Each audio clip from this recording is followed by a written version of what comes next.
It's the 26th of October 2021, and now we have this opportunity to try to train our minds so that they become peaceful. And even though there may be many people sitting around us, we develop the feeling like we're sitting just by ourselves. Any emotions, any thoughts, any sense impressions which come in, and we put all of these down. All of the proliferation, we leave this aside. And so when we sit, we do this first. We put all these things down first. And so it's natural that the mind is like this, that it thinks about things, it proliferates about things. But we tell it that now is the time for inner peace. Now is the time to bring the mind to a single object. And so we use the breath as that object. The in-breath, the out-breath. On the in-breath we can recite the word Bud, and on the out-breath Do.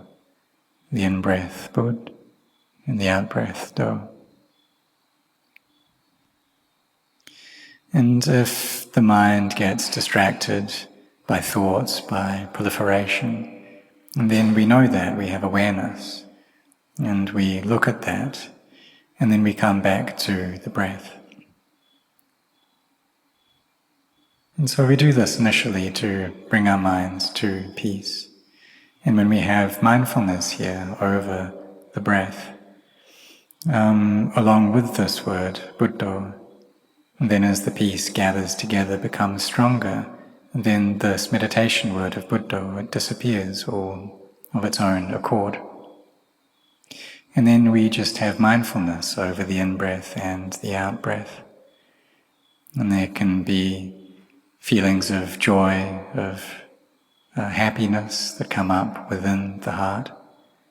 And then the mind becomes more and more peaceful, and the breath becomes more and more subtle, until we're just not able to be aware of the breath anymore. And in that case, then we just allow it to follow its own nature, and we have mindfulness clearly knowing the mind within the mind. So we just allow the in-breath and out-breath to just follow its own course, and we don't worry about it, we don't worry about anything. And the body externally feels very light and buoyant. And it can feel sometimes as though there really isn't any body there at all, like we're just sitting in mid-air, there's just this emptiness there. And this shows that the mind has reached one level of peace, it's gathered into samadhi. So before the breath disappears, then we may feel as though our hands disappear or our feet disappear. Or maybe we feel that from the navel down, the body has disappeared, and we just feel the upper half of the body. And everything's very spacious, the body feels very light, can feel like it doesn't have any weight whatsoever. And as peace grows, the feeling of emptiness grows, and it feels like we're just sitting in mid-air. There's this stillness, this emptiness there. And so the mind gathers into peace for a period of time, and then eventually it starts proliferating again. And here is when we use that peace in order to contemplate, and we train our mind in this aspect of contemplation. So we can look at this heap of body sitting here and ask ourselves, is it a heap of happiness or a heap of pain? And so if there's no attraction or the bias of liking towards the body, then it will see it for how it is. And we just look after this body. When it is time, then we feed it food, maybe twice or 3 times a day. And that we need to wash the clothes that we put on it. We need to give it shelter. When it's unwell, then we need to give it some medicine. And so we always have to be looking after it in this way. And then if we sit for a long time, or we stand, we walk, we lie down for long periods, then problems occur within the body. And so we always need to be managing this body, always caring for it. If the weather's hot, if it's cold, then we need to find ways to solve the suffering that this gives to the body. And also with each passing day, the body deteriorates, it steadily breaks down. So this heart always needs to be managing this body. And those with intelligence will see that the body is really a heap of pain. And it's just something that we borrow from nature. But if the mind is deluded, then it will attach to this piece of nature as belonging to me. And this is a view which is incorrect, a view which brings us suffering. And so really the truth of the matter is that this is just nature, it's something that belongs to nature. And when the time is up, then we have to give it back to nature. And so we should resign our hearts towards this first, and that in its due time, then we need to return it. When it gets painful, when it gets ill, and then eventually it gets to a point where we just have to give it back. So if we have wisdom, then we'll be able to see things in this way. If we don't have wisdom, then there'll be chaos around us. The mind will be stirred up by it. And we won't want to get old. We don't want to get sick. And then when the body starts to break apart, we don't want it to break. But this is impossible. So we use the samadhi that we've trained in to contemplate, so that we can see the body for what it is, see it as just being a heap of pain. And so the arahants say that even though they're free from defilements, there isn't only happiness there, because they need still to look after this body. But when they're free from the body, and that's when they can experience this kind of total liberation, the highest happiness then. But people in this world, they think that having a body is happiness, and they attach to this body because they find joy in the sights and sounds and tastes, odors, tactile sensations that they desire. And so they don't see the body as being a source of suffering.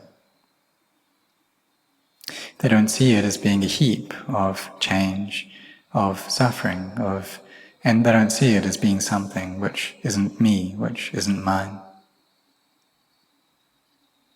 And if they really like these bodies, then they see them as being something attractive and beautiful. But this is a distortion in perception. This is delusion. This is an incorrect view. And why is it that the mind thinks that the body is beautiful? It's because the mind is deluded. But if we've brought the mind into a good state of peace, then we'll be able to contemplate and see more clearly that really this thing, it's not me, it's not mine. So we see that the benefits of developing samadhi is the growth of wisdom. So when our sila, our virtue, is in a good state, and then this helps in the cultivation of samadhi. And then when samadhi is in a good state, this helps to grow into wisdom. And then when our wisdom is good already, and then this gives us the fruit of knowledge and vimutti, is liberation, freedom. So in the beginning we train our minds like this, and developing wisdom in this way, trying to develop peace. And then we are initially bringing peace to the mind, but as we contemplate, then we still the defilements. We subdue the defilements, and this happens little by little. And so we practice in this way. But some practitioners, they find it difficult to stay just with the breath and this word Buddha, so they need to use contemplation in this case, use contemplation as their foundation meditation technique, as contemplation as the leader of their meditation. And so you can reflect upon this body and see how it's something that needs to die, how it's something which is unsure, something which is stressful. And when it comes together, we see it as being a self, but when it breaks apart, we see it as not self, it's anatta. So we contemplate along these lines, bringing the mind to peace. And so this is using wisdom to train the mind so that it develops samadhi. And then when samadhi has gathered together, then we contemplate anew, and we're able to see more clearly than before. Those who are skilled in samadhi should use this, develop samadhi so that wisdom arises. But those who are more skilled at contemplation, then they use this contemplation to bring the mind to peace, using wisdom in this way, and then samadhi comes following. And so these two methods are both able to take us to seeing the Dhamma, to knowing the Dhamma. They both lead the qualities of sila, samadhi and panya, or virtues, collectedness and wisdom, to gather together into one thing, what we call magga samakhi, the harmony of the path. And so this is what happens when the mind gathers into peace. But in the beginning of the practice, it's very difficult, very arduous, very painful. And so we need to forbear with that. Because initially we don't have wisdom. Our samadhi is not firm. The mind is thinking about many things. And the defilements are conditioning the mind, making the mind attach to things. And this brings us suffering. And so if we gain a feeling that we don't like, that's displeasing for us, then anger comes up and the mind proliferates on that anger. If there's something that we find pleasing, then we like that and the mind proliferates upon that. And in both cases, there's just chaos in the mind. There's no peace there. It's just delusion which is proliferating, causing the mind to be all stirred up. And so we need to forbear a lot, really bring up this quality of patient endurance and forbear a lot. Maintaining control over our actions of body and speech so that they're virtuous. And then training the mind and contemplating, chanting a lot, reciting this word Buddha or the chant Itipiso a lot. We do this so that the mind comes into peace. And we need to understand that the goal of these meditation objects is this inner peace, is making our samadhi firm. But doubts may come up about these meditation methods. And perhaps we've read that by contemplating death, that's only able to take us to upachara samadhi, its neighborhood samadhi, or recollecting the goodness that we've done, our generosity, recollecting our virtue, recollecting the qualities of devas, or the qualities of the Buddha, the Dhamma, the Sangha. This is only able to take us to upachara samadhi. So maybe we've read this, but we shouldn't worry about that. We just carry on practicing, carry on doing it. And then when the mind is peaceful, it will just continue on by itself.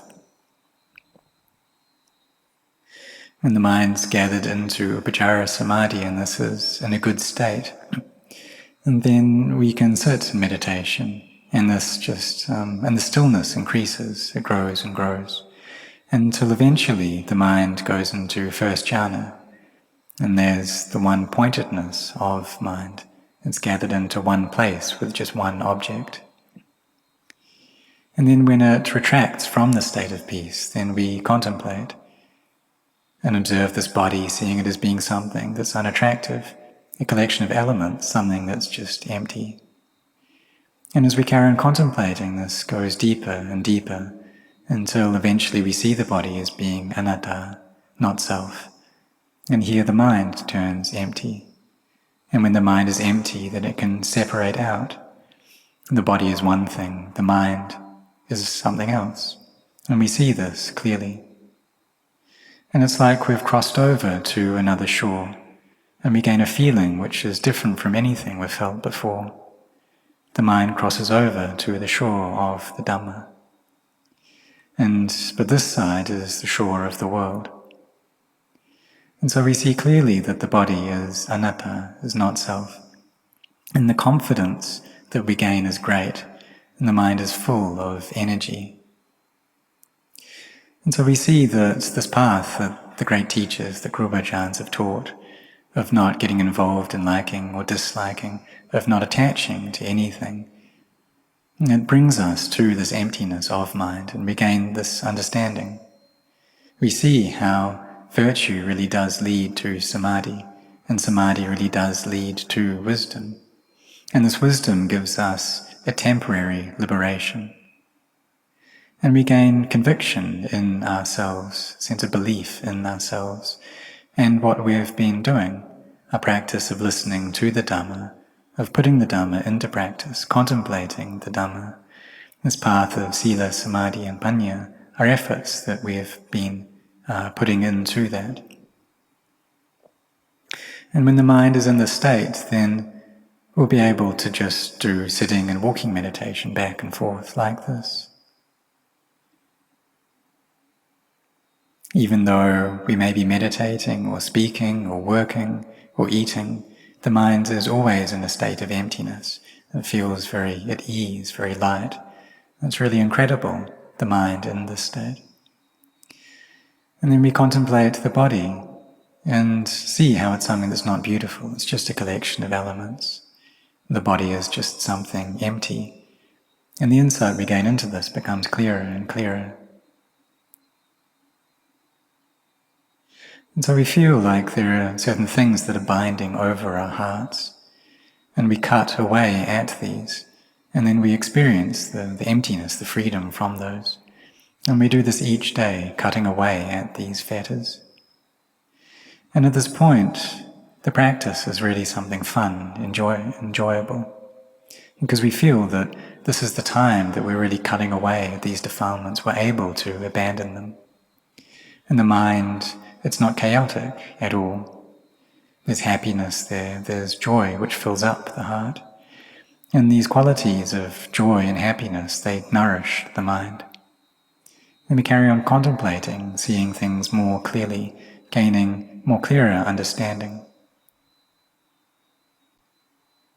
Until it reaches a point where we don't need to really contemplate anymore. We just bring the mind to a state of stillness. And then maybe we just see a flake of skin fall off, or a piece of hair, and knowledge arises. This really clear knowledge comes up. Sila, samadhi and panya, they gather together. And then we're able to cut off the defilements permanently and gain this understanding. And this happens in just a flash, just one moment.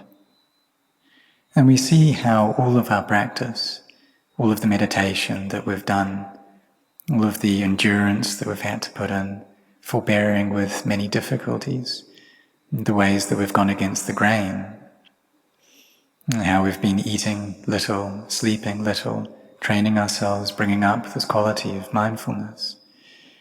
And we see what this all goes towards. And the time that it takes for different people to practice differs as well. And for some people it's just 6 months until they're able to see really subtle levels of the Dhamma. And this is really amazing. And so some disciples of the Buddha, they could do this, attain to the path and fruit of Sotapanna, of stream entry. And really all of us are able to reach this. For the laity who have great faith, who are generous and virtuous, it's just a normal part of your lives, and who have goodness filling up the heart.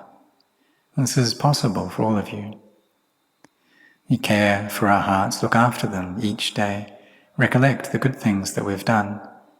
We do our chanting, we sit in meditation, cultivating our hearts. And we really try to do these things, we really put our effort into these things. And then one day the results of all of this appears for us. And this great value comes from that. And so we gain this incredible value from the practice. We really try to seek this out. And for people who live in the world, they mostly just try to seek wealth and material things and gain and praise. But it's also necessary for those practitioners, monastics, to have the support of the faithful laity as well, so that we have the time to practice. So none of us should be heedless in the lives that we have. And maybe we can notice some more elderly people and the way they put effort into meditating, doing walking meditation, sitting meditation, creating any kind of goodness that they can do, because they're aware of what's waiting for them. Maybe they're 60 years old, 65 years old, and they think that at about 80 they'll probably die. And so there's not long left, just 15 years left. It's not much time. And they don't know whether the strength of their body will reach until that age either. And so they put great effort into creating all the kinds of goodness that they can do. And so there are some younger monks who are more heedless. They think that maybe they'll live into an old age. But the older monastics, they're not heedless in this way. In the Buddha's time, there was one bhikkhuni who was quite elderly, and she had the duty of looking after the robe dyeing shed. And she would really do this to the best of her abilities. She would clean it and then heat up the water and prepare everything so that the other nuns could wash their robes easily. So she put a lot of effort into her practice, into her duties, and she wasn't heedless. And she was able to attain arahantship, even though she was already old. But there are some younger monastics who think that they've still got a lot of time left, that they're not going to get old anytime soon. They think they won't get old at all, they won't get sick, they're not going to die. But this really is something that's not true. And we can be heedless if we think in this way. So therefore we should reflect upon our death each day and see how our lives are something that aren't sure, but death is sure. And death is the culmination of this life ends in death. So we contemplate like this in order to bring our minds to peace. And it's possible for them to gather into Upajjhara Samadhi in this way. And we gain the feeling of a buoyancy of both body and mind. And it can be quite quick if we practice like this. So we contemplate like this to bring about inner peace. And so may all of you really do this, put your efforts into this, train your minds like this each day. And if you do, then the results will come up. The results of the practice will manifest clearly for all of you to see.